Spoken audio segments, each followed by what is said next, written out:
So hello everyone, welcome or welcome back to my YouTube channel CA Learners and this side CA परिधि Kothari. So आज मैं आ गई हूँ आपके लिए एक 10 डेज चैलेंज को लेकर, जैसा आपने थंबनेल पर भी देख ही लिया होगा। ठीक है, अब ये 10 डेज चैलेंज क्या होने वाला है, कैसा होने वाला है, पूरा मैं आपको इस वीडियो में एक्सप्लेन करूंगी। लेकिन सबसे पहले हम ये समझते हैं कि ये 10 डेज चैलेंज किन किन स्टूडेंट्स के लिए है।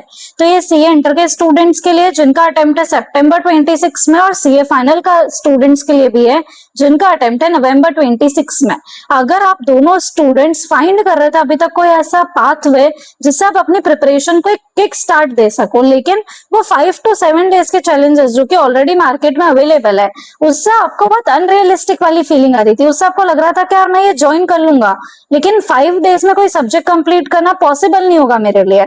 सो आपके लिए 10 डेज का एक परफेक्ट टाइमिंग। अगर आपका अटेम्प्ट सितंबर में तो भी आप 10 डेज पर सब्जेक्ट एक सब्जेक्ट को डिवोट कर सकते हो। एक सब्जेक्ट तो आपने पढ़ ही लिया होगा अभी तक, या नहीं भी पढ़ा तो भी हम इतना टाइम दे पाएंगे, और सीए फाइनल वाले स्टूडेंट्स भी इतना टाइम डेफिनेटली दे सकते हैं। सो आप डेफिनेटली एक 10 डेज का चैलेंज एक्सेप्ट करो। इसके अंदर भी कई सारे आप टेस्ट दे पाओगे। तो हम इसका फॉर्मेट समझते हैं। सबसे पहली बात, इसमें ऐसा बिल्कुल भी नहीं है कि रैंडमली बस चैप्टर्स को हमने डिवाइड कर दिया 10 डेज में, नहीं। सो पूरा जो प्लानर मैं आपको देने वाली हूँ, डे वाइज प्लानर मैं आपको प्रोवाइड करूंगी। सो वो आपको टेलीग्राम चैनल पे मिल जाएगा। तो वो आपको एबीसी एनालिसिस के अकॉर्डिंग मिलेगा, वो भी इस अटेम्प्ट के एबीसी एनालिसिस के अकॉर्डिंग, पुराने अटेम्प्ट्स के नहीं। सो हर अटेम्प्ट के हिसाब से इंपॉर्टेंट चैप्टर्स चेंज होते हैं, उसके हिसाब से एबीसी एनालिसिस बनता है और उसी के हिसाब से टेस्ट बनते हैं, प्लानर्स बनते हैं। तो वो प्लानर मैंने आपको 10 डेज का हर सब्जेक्ट का ऑलरेडी टेलीग्राम ग्रुप पर दिया हुआ है मेरे, जिसका लिंक आपको डिस्क्रिप्शन में मिल जाएगा, वहां से चेकआउट कर सकते हो। अब आपको क्या काम करना है, कोई भी सबसे पहला आपका वीक सब्जेक्ट आपको टारगेट करना है। ठीक है, तो वो वीक सब्जेक्ट से हम स्टार्ट करेंगे। Weak subject in the sense कोई भी थ्योरी सब्जेक्ट ना हो, बस इतना अवॉइड करना।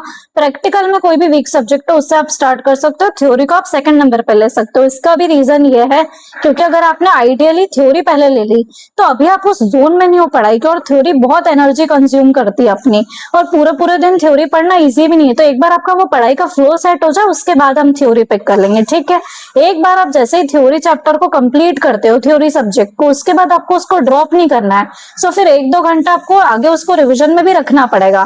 तो बेटर है कि हम उसको सेकंड या थर्ड नंबर पे लेंगे तो ज्यादा हमारे लिए इजी हो जाएगा प्रोसेस। ठीक है, अभी एबीसी एनालिसिस के अकॉर्डिंग मैं आपको डेली टारगेट्स तो दे दूंगी, लेकिन अब चैलेंज क्या है इसमें। सो चैलेंज ये कि ये 10 डेज के अंदर आपके 3 टेस्ट भी हो जाएंगे। कौन कौन से 3 टेस्ट? फर्स्ट टेस्ट होगा आपका 30% सिलेबस का, सेकेंड टेस्ट होगा आपका 70% सिलेबस का, और थर्ड टेस्ट होगा आपका 100% सिलेबस का। इसमें एक सबसे बढ़िया चीज ये कि क्यूमुलेटिव टेस्ट है। इसका मतलब फर्स्ट 30% सिलेबस हर सब्जेक्ट का वो वाला पोर्शन होगा जो 100% एग्जाम्स में आने वाला है। तो आप पहले ऐसे पोर्शन को टारगेट करोगे जो कि आप जिस पे मेहनत करोगे तो आपको रिटर्न मिलेगा। नॉर्मली हम कोई भी स्ट्रेटेजी फॉलो करते हैं ना तो उसमें ये काम नहीं होता है, लेकिन इस प्लानर में वो काम किया गया है। साथ ही में जब आप ये 30% टेस्ट लिखोगे, वो टेस्ट जब चेक होकर आएगा और फिर आप अपना नेक्स्ट 70% का टेस्ट लिखोगे, तो आप एक्चुअल में देख सकते हो कि लास्ट टाइम जो भी आपने मिस्टेक्स करी उस 30% पोर्शन के अंदर, वो आपकी इंप्रूव हुई है 70% में या नहीं हुई है। क्योंकि बेसिकली लोग क्या काम करते हैं, टेस्ट दिया जा रहा है बट मिस्टेक्स इंप्रूव हो रही है या नहीं हो रही है, हम ध्यान भी नहीं देते हैं पुराने टेस्ट पे। लेकिन ये क्यूमुलेटिव टेस्ट में वही बेनिफिट मिलेगा कि आप एक्चुअल में ट्रैक कर सकते हो कि आपकी जो भी पुरानी मिस्टेक्स हुई है वो रिपीट हो रही है आगे, या फिर वो इंप्रूव हो रही है और आपका स्कोर कितना बढ़ रहा है। ये काम आप कितनी बार कर पाओगे? 3 बार, क्योंकि 30% पोर्शन 70 में भी रहेगा, 100 में भी नहीं रहेगा, 100 में भी रहेगा। सो ये क्यूमुलेटिव बेसिस का टेस्ट हो गया इस हिसाब से। सो क्यूमुलेटिव रिवीजन हमको सीए फाइनल, सीए इंटर जैसे वास्ट सिलेबस को कवर करने में बहुत हेल्प करता है। फिर एक और बढ़िया चीज ये है इसके अंदर कि ये तीनों ही टेस्ट, भले ही है 30% पोर्शन, है 70% पोर्शन, लेकिन ये वाले टेस्ट भी 100 मार्क्स के होंगे। मतलब तीनों ही टेस्ट आपके 100 मार्क्स के होंगे, क्योंकि अभी एक ट्रेंड देखा जा रहा है कि बहुत सारे स्टूडेंट्स को आ रहा है हमको पोर्शन लिखना, लेकिन टाइम ही नहीं मिल रहा है, स्पीड कम पड़ रही है, हम पेपर ही 70-75 का अटेम्प्ट कर पा रहे हैं। क्यों ऐसा? और जब मैं उनसे रीजन पूछती हूँ तो वो टेस्ट लिखते हैं, लेकिन आप 30 मार्क्स का टेस्ट लिख रहे हो, 40 मार्क्स का लिख रहे हो, तो आपकी प्रिपरेशन नहीं हो रही उस अकॉर्डिंग कि आप एक 3 आवर्स का पेपर अटेम्प्ट कर सको।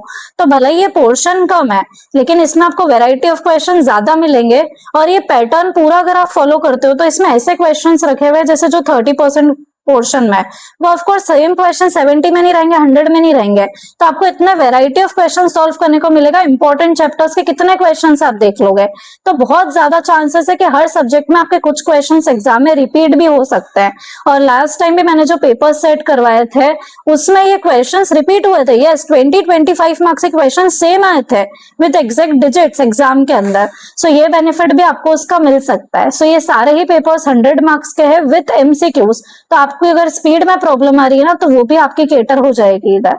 नेक्स्ट चीज कि जब आप पहले 10 डेज में अपना सब्जेक्ट कंप्लीट करते हो और उसके 3 टेस्ट लिखते हो सकता है बीच में कुछ लोगों को ऐसा लगे कि यार मैम हमारा ना कहीं गैप आ गया, हम उतना कवर अप नहीं कर पा रहे हैं, हम उतनी स्पीड नहीं पकड़ पा रहे हैं।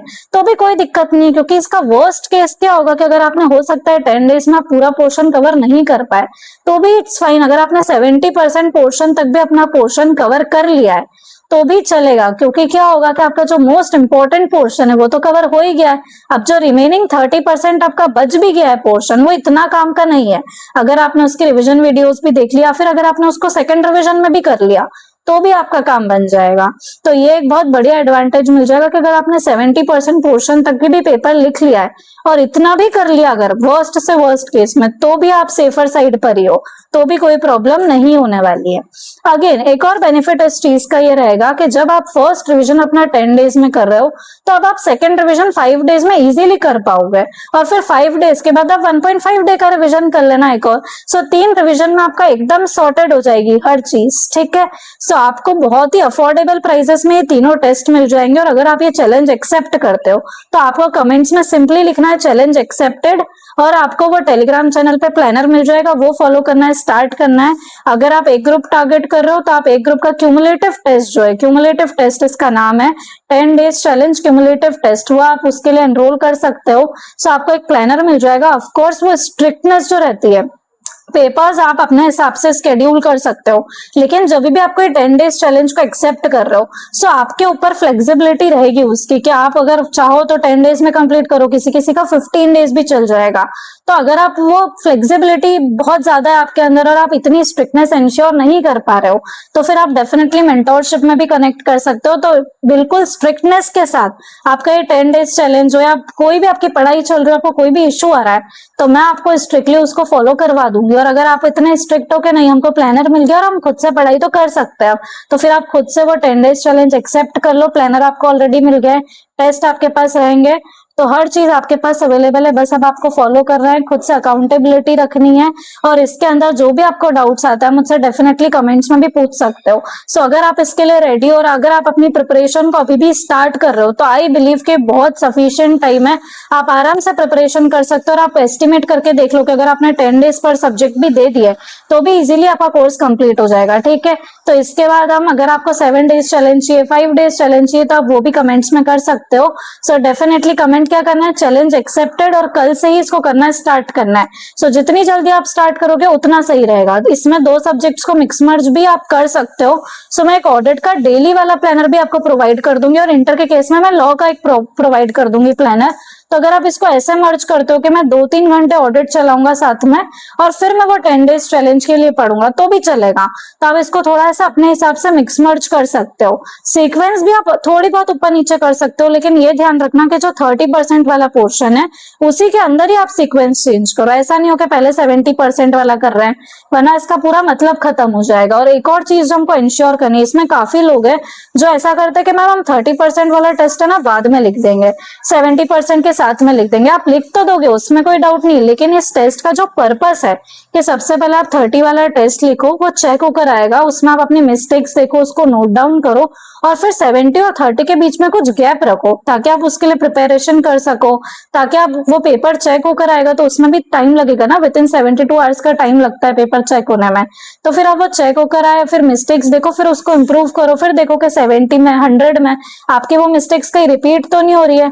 तो जितना गैप हमने उस पेपर में प्लानर के अंदर रखा हुआ है, उतने ही गैप के साथ आपको वो पेपर्स देने हैं, कुछ भी चेंज नहीं करना है, क्योंकि हर चीज के पीछे कुछ ना कुछ रीजन है। अगर चेंज कर दोगे तो फिर बाद में उसका इम्पैक्ट जो है वो काफी ज्यादा आएगा, और वो एज इट इज ही रखना है हमको, ठीक है। सो इसमें अगर कुछ भी डाउट होता है तो मुझसे डेफिनेटली कमेंट सेक्शन में पूछ सकते हो। आप टेस्ट सीरीज के लिए एनरोल कर सकते हो, मेंटोरशिप के लिए एनरोल कर सकते हो।